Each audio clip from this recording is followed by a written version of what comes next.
The goal of what the film is trying to do is to let the audience kind of come in to ask questions like, were their decisions colored by certain things, and who got the benefit of the doubt, you know, in that courtroom? Do you think that hip-hop culture was on trial as much as Sean Combs was? Not all. Look, if I didn't say anything, you would interpret it as the hip-hop is fine with his behaviors. There's no one else being vocal. So you would look at it and just say, because that mind your business, or let me not say nothing about nothing, or those things, it would allow the entire culture to register as if they're for that behavior. That's 50 Cent, speaking to Robin Roberts just hours before his Netflix documentary about Diddy dropped. And that statement right there, that's what this whole situation is really about. We're talking about one of the biggest rivalries in hip-hop history coming to a head in the most unexpected way possible. This is 50 Cent, the king of trolling, executive producing a 4-part documentary about Sean Diddy Combs, one of hip-hop's most powerful moguls, who's now sitting in federal prison serving a 50-month sentence. Here's what actually went down. And turning now to our other top story of the night, Sean Diddy Combs has been sentenced to more than 4 years in prison. Over the summer, the music mogul had been found guilty on related charges. CBS News legal reporter Katrina Kaufman was in the courtroom today in Manhattan and joins us now. Katrina, thanks for being with us here tonight. Going into today, there was the potential Combs could have even been out within weeks. So how did he react when he heard that sentence? You know, Nancy, what was notable was how little reaction there was. He looked down at his hands, they were clasped in his lap, and he just looked defeated. The same with his family. It was very quiet in that courtroom. In July 2025, a federal jury found Diddy guilty on 2 serious charges. His expected release date isn't until May 2028. And while he's locked up, 50 Cent just released a documentary that the entire industry is talking about. This goes way deeper than what you saw on social media. This is 20 years of tension, millions of dollars in business rivalry, and a documentary that features footage nobody thought we'd ever see. Let me break down everything that happened. To understand this, you gotta know these two have never really been cool. We're talking about Curtis 50 Cent Jackson and Sean Diddy Combs, 2 New York hip-hop titans who took completely different paths. 50 Cent first took shots at Diddy on the track You Not Like Me from his Grammy-nominated breakthrough album Get Rich or Die Tryin' back in May 2002. He referenced ghostwriting allegations, which already set a tone. Things really got personal in 2006. 50 Cent released The Bomb, and this is where the gloves came off. He made serious allegations about Diddy knowing who was behind the 1997 incident that took Biggie's life. The Los Angeles Police Department continues to investigate the murder of the notorious B.I.G., who died in a drive-by shooting early Sunday morning in Los Angeles. In the April issue of The Source magazine on newsstands now, Biggie Smalls talks about his fondness for L.A. Police in Los Angeles say witnesses in the death of rapper Notorious B.I.G. are afraid to talk. At a news conference tonight, Los Angeles detectives say they are investigating the possibility that the rapper's death is related to other rap artist murders, including that of Tupac Shakur. Now think about what that means. Biggie was Diddy's protege, his best friend. They were in a caravan together when Biggie was shot in Los Angeles in March 1997. No one has ever been charged, and 50 has never had proof, but he put it out there anyway, and that accusation drew a permanent line. And the award for Best Rap Video goes to, come on, Playboy, 50 Cent. This has been an incredible year for me. For a few years, things would cool down and heat back up. In 2003, Diddy even presented 50 with the Best Rap Video Award at the MTV VMAs for In Da Club. But the tension was always there. But here's where it gets interesting. A lot of people think this is just hip-hop beef, but there's serious money involved. After years of trading barbs, their tension escalated when they both represented competing spirits brands. Diddy partnered with Ciroc in 2007. By 2015, when 50 Cent signed with Effin' Vodka, it wasn't just about music anymore. This was direct competition, and 50 made sure Diddy felt it. During a 2018 interview on Drink Champs, 50 broke it down. Diageo, this is grape vodka as well? Because you are rich. Is it grape? No. Puffs is not even vodka. Oh, it's grapes. Puffs is not even vodka. It's grapes and says, made with vodka. You know what I'm saying? That's a direct shot at your competitor's product on one of hip-hop's biggest platforms. French Montana got caught in the middle when he switched from supporting Effin to riding with Ciroc. That's how I feel about your boy. What the f is this?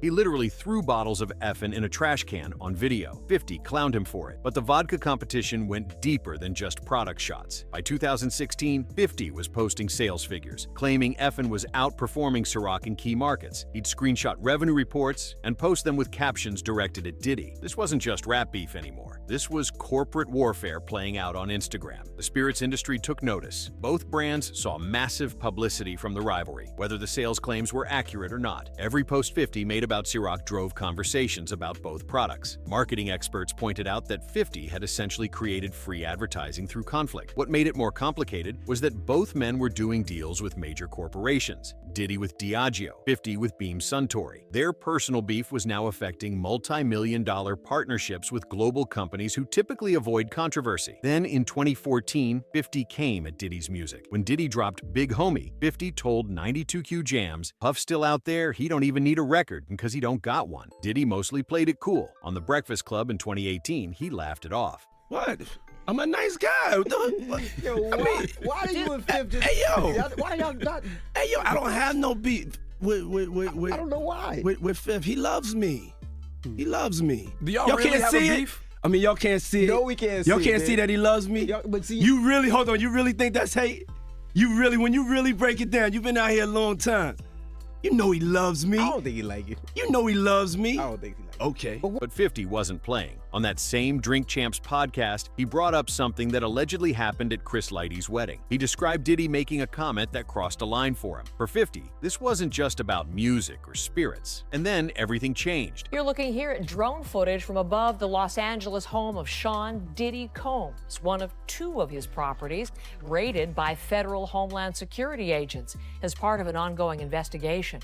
Combs is facing a number of lawsuits, including allegations of and he has denied those allegations. In March 2024, federal agents hit Diddy's homes in Los Angeles and Miami. The Department of Homeland Security conducted raids amid multiple lawsuits. 50 Cent jumped on X immediately. Now it's not Diddy do it, it's Diddy done. They don't come like that unless they got a case. The lawsuits had started piling up months before. In November 2023, Cassie filed a lawsuit alleging a decade of mistreatment. The case settled within 24 hours, but the floodgates opened. Then, in May 2024, something happened that nobody expected. CNN dropped surveillance footage from 2016 showing Diddy in a hotel hallway. The footage was damning. 50 responded on Instagram with his signature sarcasm. 6 months after the March raids, on September 17, 2024, Combs was arrested by federal agents at a New York City hotel.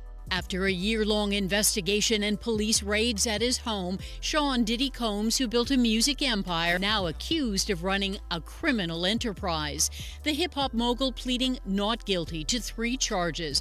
Combs allegedly planned and controlled the performances, which he called freak-offs. He was initially indicted on charges of fraud, misconduct, and transportation. A superseding indictment in March 2025 added forced labor allegations, and another in April added additional charges. The trial lasted 8 weeks over summer 2025. On July 2, 2025, after 3 days of deliberation, the jury found Combs not guilty of fraud and misconduct charges, but he was found guilty on 2 counts of transportation for prohibited purposes. His convictions carry a maximum of 20 years. On October 3, 2025, Judge Aaron Subramanian sentenced Combs to 50 months, 4 years, and 2 months, plus a $500,000 fine. He had been held at MDC Brooklyn since September 2024. On October 30, 2025, Combs was transferred to Fort Dix, a low-security federal prison in New Jersey. Sean Diddy Combs was transferred to the federal prison at Fort Dix, New Jersey yesterday, where he will start to serve the rest of his 50-month sentence. Combs had been held at a detention center in Brooklyn. He was convicted in July on 2 counts of interstate prostitution.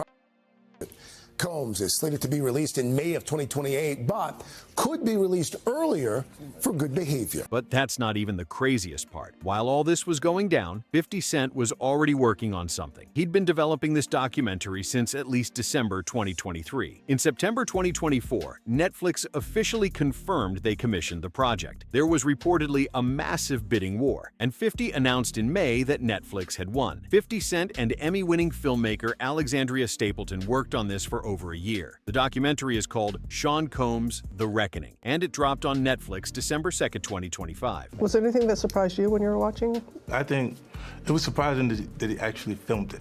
It was very interesting to watch a man who's known for his brand presence. You know, he has a really amazing knack for marketing and all of that, and how he was sort of taking that into account in how he was coming off to the public. This is a story with significant human impact, Stapleton and Jackson said in a joint statement. It is a complex narrative spanning decades, not just the headlines or clips seen so far. The production process was reportedly intense. Sources close to the project said 50 was hands-on throughout, reviewing cuts and providing context that only someone who'd been watching Diddy for decades could offer. That insider perspective is both the documentary's strength and its biggest point of controversy. Netflix's decision to greenlight this project represents a shift in how streaming platforms approach hip-hop content. Traditional documentaries about controversial figures usually wait years after events conclude. This documentary arrived while Diddy was still in the middle of his legal journey, while civil cases were ongoing, and while the hip-hop community was still processing everything. The documentary is 4 parts, all dropping at once. The series offers a career-spanning look at Combs' ascent as one of hip-hop's most influential power brokers and his subsequent downfall. It includes interviews with former Bad Boy Entertainment employees, childhood friends, and people inside Diddy's inner circle. The series features Capricorn Clark, a former Bad Boy executive, and producer Rodney Lil Rod Jones. But here's what really got everyone talking. The documentary features intimate footage shot with Combs' knowledge in the 6 days leading up to his arrest. That's right, 6 days before. Netflix dropped a trailer showing Diddy in a hotel room days before his arrest. "We have to find somebody that'll work with us that has dealt in the dirtiest of dirty business," he says. "Listen to me," Combs is seen saying by phone inside a hotel room. "I am going to let you professionals look at the situation and come back to me with a solution. Y'all are not working together the right way. We're losing." There's also footage of Diddy walking through Harlem, allegedly looking for community support. When he gets back in the car, he asks for hand sanitizer because he'd been around so many people. The documentary also includes interviews with 2 jurors who served on Diddy's trial. That's unprecedented access. Now, the big question everyone's asking is, how did 50 and his team get this footage? Jackson declined to say how he got the video. Netflix says they obtained it legally and have all the necessary rights. But Diddy's team is telling a completely different story. Netflix said it obtained the video legally, directing reporters to a statement from director Alexandria Stapleton. "We moved heaven and earth to keep the filmmaker's identity confidential. One thing about Sean Combs is that he's always filming himself, and it's been an obsession throughout the decades. But Diddy's team is not having it." Spokesperson Judah Engelmeyer explained that Combs has been filming himself for decades to chronicle his life. The footage seen in Netflix's trailer was part of that documentary effort. Sean was making his own documentary since he was 19 years old. This footage was commissioned as part of it, Engelmeyer said. On December 1st, 2025, just hours before the documentary dropped, Diddy's team issued a statement. They called it a shameful hit piece that is unfair, illegal, and deeply personal. It's also shocking that Netflix gave creative control to Curtis 50 Cent Jackson, a longtime public adversary who has a personal vendetta against Mr. Combs. Engelmeyer said neither Combs nor his team saw the docuseries in advance. "We will see it tonight. Neither Netflix nor Mr. Jackson were kind enough to offer us a screener. They're saying 50 Cent, someone who's been going at Diddy for 20 years, was given full creative control over a documentary about Diddy's downfall. And they didn't even get to see it before it went live to millions worldwide. So why did 50 do this? According to him, somebody in hip-hop had to speak up. When he sat down with Robin Roberts on Good Morning America on December 1st, he explained his thinking.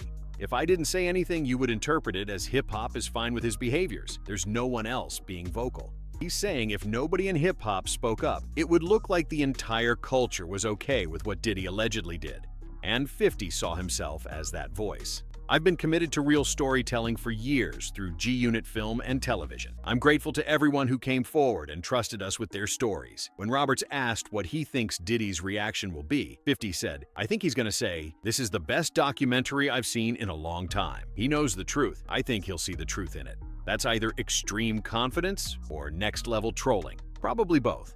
Director Alexandria Stapleton had her own reasons. This isn't just about the story of Sean Combs or Cassie or any of the victims. Ultimately, this story is a mirror reflecting us as the public and what we are saying when we put our celebrities on such a high pedestal. I hope this documentary is a wake-up call for how we idolize people. The internet went crazy when the documentary was announced, and now that it's out, the reactions are all over the place. Some people are calling it important journalism. Others are saying 50 is just capitalizing on Diddy's downfall after trolling him for 2 decades. King Combs, Diddy's son, even dropped a track called Pick a Side back in May 2024, taking shots at 50 and defending his father. The younger Combs and his brother Justin were temporarily handcuffed during the March raid, though neither was arrested. The hip-hop community is split. Some artists have spoken up in support of accountability, others have stayed completely quiet, and that silence speaks volumes too. Some people in the industry see this as 50 crossing a line, making a documentary about someone you've had beef with for 20 years, featuring footage from days before his arrest while he's serving time. Others think he's doing what nobody else would do. But here's what most people missed. This isn't just about one documentary or one beef. This is about power dynamics in hip-hop that have existed for decades. For 50, who built G-Unit with an eye toward independence? Diddy represented everything he resented: alleged gatekeeping, mogul moves that left others behind, a system where power concentrated at the top, and 50 ensured that Diddy would always be the punchline. He made fun of Puff's dancing and flashy suits. He kept repeating it until the public started repeating it too. For nearly 20 years, 50 has been consistent with this message. He didn't start trolling Diddy after the lawsuits. He'd been doing it for decades. When the accusations came out, 50 felt vindicated. There's also a business angle. 50 Cent is now a successful TV and film producer through G-Unit Film and Television. He's behind shows like Power and BMF. This documentary is another major project in his portfolio. Netflix reportedly paid serious money for the rights. Combs is also facing roughly 70 civil lawsuits where dozens of accusers claim they were harmed. Combs has denied all civil claims. Some lawsuits have been dismissed. The situation is still developing. Beyond the legal issues and business aspects, there's a cultural moment happening. Hip-hop is having a reckoning with how it treats allegations, with how it protects powerful people, with who gets to tell these stories. For years, there was a code in hip-hop. Don't talk to authorities. Don't air out the culture's problems publicly. But that code protected wrongdoers as much as it protected the culture. And 50 is breaking that code wide open. As of today, December 2nd, 2025, the documentary is live on Netflix. All 4 episodes dropped at once. Diddy is serving his 50-month sentence at Fort Dix. His expected release date is May 8, 2028, though he could get out earlier with good behavior. He's gotten credit for the 14 months he spent at MDC Brooklyn. Combs is appealing his conviction. People are watching to see if there's legal action from Diddy's team regarding the footage. His lawyers sent a cease and desist to Netflix. Netflix maintains they obtained everything legally. This could turn into a separate legal battle. Word is there might be more documentaries coming. Investigation Discovery is reportedly working on their own Diddy documentary, produced by the same team behind Quiet on Set, The Dark Side of Kids TV. The hip-hop community is still processing all of this. Some artists have spoken up about accountability. Others have stayed quiet, but the conversation is louder than ever. Social media is exploding with takes. Some people are praising 50 for having courage. Others are calling him exploitative. Some are questioning Netflix's decision to give creative control to someone with such obvious personal history. The documentary has gotten mixed reviews. Some critics say it's important journalism. Others say it's one-sided. Diddy's team argues they weren't given the chance to participate. What's clear is this story is far from over. There are still civil lawsuits pending. There's the appeal process. There's potential legal action over the documentary footage. And there's the larger cultural conversation about power and accountability. What started as a 2-decade beef between 2 New York rappers turned into something that's changing how we look at power in hip-hop. 50 Cent positioned himself as the person willing to say what others wouldn't. The documentary raises serious questions. How much can celebrities get away with before there are consequences? Who gets to tell these stories? Can someone with a personal vendetta make an objective documentary? Does objectivity even matter if the facts are true? For 50, this is probably his biggest troll yet, but it's also potentially his most important project. He's using his platform to bring attention to serious allegations. The fact that he has personal beef with Diddy doesn't make the allegations any less real, but it does complicate how we receive the information. For Diddy, this is another devastating blow to a legacy that's already taken massive damage. His conviction, the lawsuits, the public allegations, and now a documentary from one of his biggest rivals, watched by millions worldwide. The story shows you how personal relationships in hip-hop can affect business for decades, how old beefs can resurface in unexpected ways, how social media changed the game, allowing allowing 50 to keep Diddy in the crosshairs for years through Instagram posts and tweets. This documentary represents a shift in how hip-hop handles its problems. For years, everything stayed internal. Beefs played out on records, but you didn't go public with serious allegations. You didn't break the code. But times are changing. Social media gave people platforms to speak up, and now documentaries like this are forcing hip-hop to confront its own issues publicly. So that's where we're at. 50 Cent's Netflix documentary about Diddy just dropped, featuring footage nobody thought we'd see, telling a story that's been building for 20 years. From the early 2000s beef to the vodka wars to federal raids to a criminal trial to a documentary breaking the internet right now. Keep your eyes on how Diddy's legal team responds. Watch to see if other artists start speaking up. Pay attention to what this means for accountability in hip-hop moving forward. This shows you how power works in the music industry, how someone can go from untouchable mogul to federal prison, how old beefs never really die, and how sometimes the person who's been talking the most for years might have been seeing something everyone else ignored. The documentary is available now on Netflix. All 4 episodes, the whole story from beginning to end, at least from 50 Cent and his team's perspective. Whether you watch it or not, the conversation it's creating isn't going anywhere. Now I want to hear from you. Did 50 cross a line with this documentary, or is this exactly what hip-hop needed? Do you think he's doing important work, or is he just capitalizing on Diddy's downfall? Drop your thoughts in the comments below. If you found this breakdown valuable and want to stay updated as this story develops, hit that subscribe button and turn on notifications. We'll be covering every major update as this situation continues to unfold. Share this video with anyone who's been following this story or anyone who needs the full context on what's really going on. This is one of the biggest stories in hip-hop right now. Thanks for watching, and see you in the next video.